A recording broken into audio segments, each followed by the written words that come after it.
And we have Connor O'Gara from Saturday Down South joining us here for his usual Monday segment. He is the senior national columnist at SDS. Connor, how was your weekend? Did you enjoy all the football?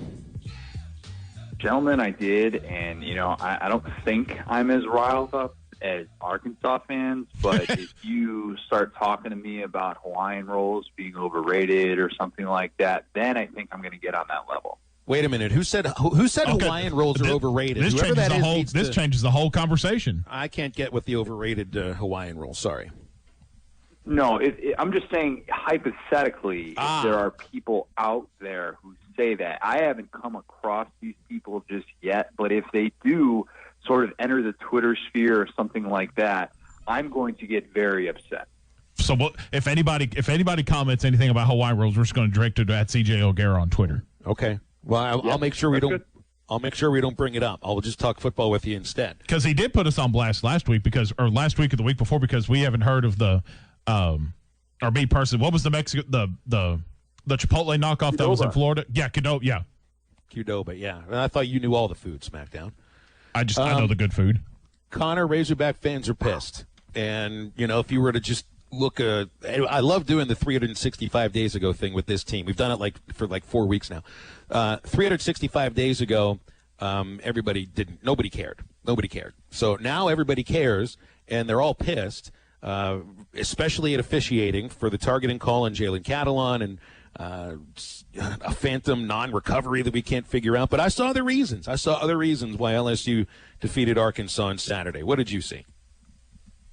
Yeah, I think it's a different conversation that we're having right now. If Arkansas gets that stop late against a true freshman quarterback, that's lost in the shuffle of this, was a defense that had been so good to that point had a letdown.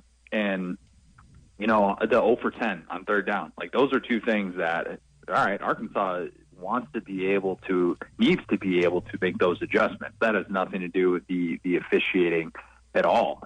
But at the same time, you talked about it a lot, what a difference a year makes.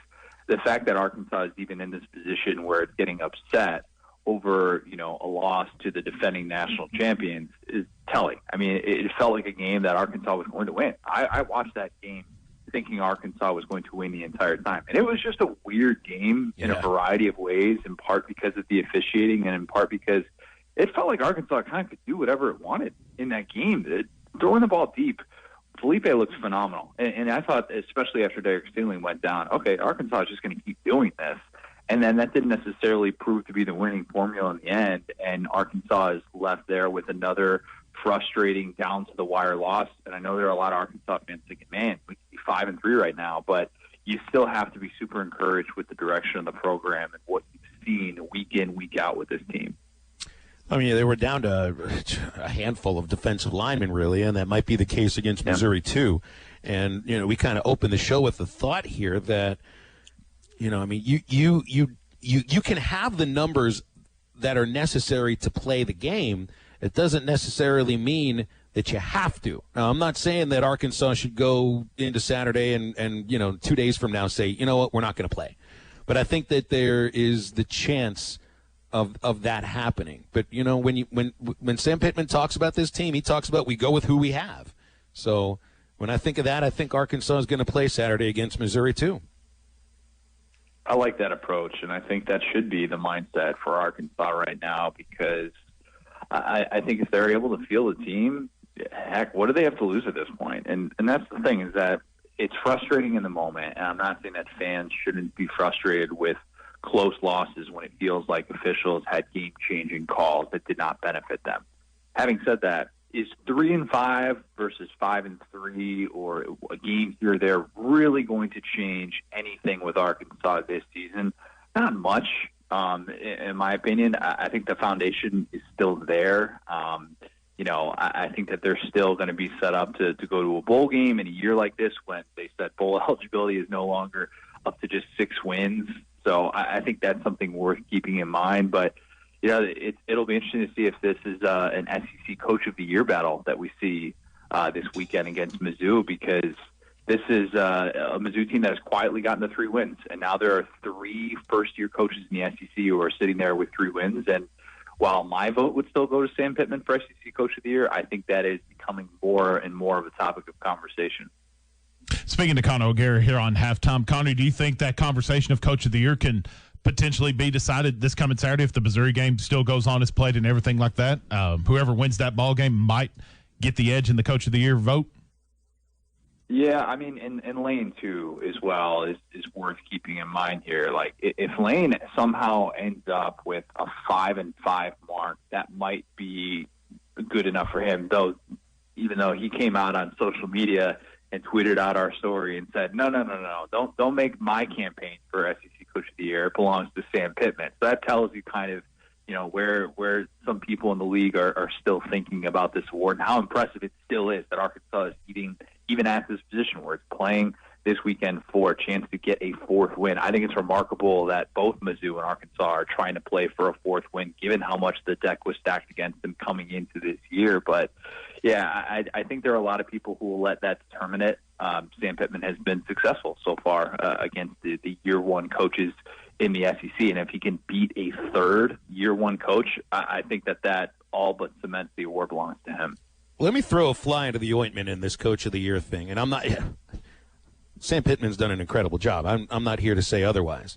Why is Jimbo Fisher not getting much talk about this? I mean, Fisher, finally, they're having the sort of season I think that they've expected. They still have a few games they've got to make up. I understand that.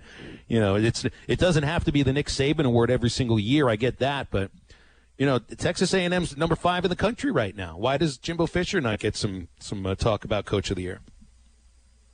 Yeah, it's definitely worth keeping in mind. I think it'd be a different conversation if A&M had been playing the last couple of weeks.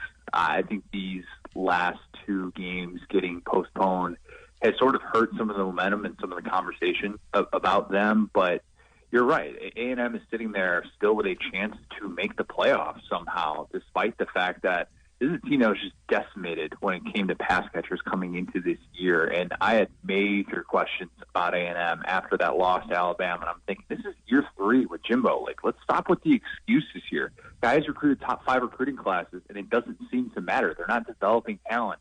And all they've done the last month or so is look like a team that's fully capable of competing in the SEC on a yearly basis. They've developed a system that works with their personnel. I mean, they've got these pass-catching running backs involved so much more, and Kellen Mond trusts that offensive line, which has just played at an all-world level, better than any offensive line in the SEC. Jimbo probably deserves some SEC Coach of the Year consideration, but it always comes down to who's the SEC coach that surpassed expectations the most. And Jimbo's expectations coming into this year, I would argue, are already high. And that's why Pittman would probably have the edge, especially if he's able to get that fourth win.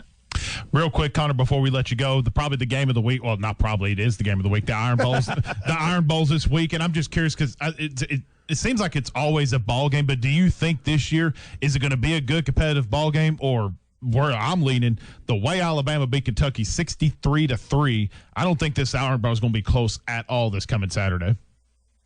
If Auburn doesn't have Tank Bigsby, their star freshman running back, who left that Tennessee game with a lower body injury, and KJ Britt, their best defensive player, who's been out for the last month and a half with a thumb injury after surgery. If Auburn doesn't have those 2 guys, they don't have a chance. They don't have a prayer. And I'm still not certain that with those 2 guys in the field, they'll be able to stay with Alabama for 60 minutes.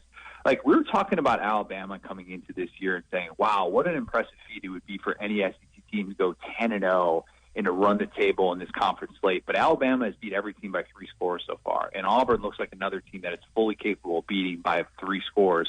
I think that they're going to have a very, very advantageous matchup against an Auburn team that has really struggled when it came to the passing game to show that consistency. I think Bama should be able to roll. I think having those 2 guys is the key for Auburn to have any semblance of a chance in that game. Hey, Connor, we'll let you go there. Have a great Thanksgiving holiday. Thank you for all the time you've dedicated to our show in the last couple of years, and we're looking forward to having you on again next week. Thanks, Connor. Sounds good. Appreciate it, guys.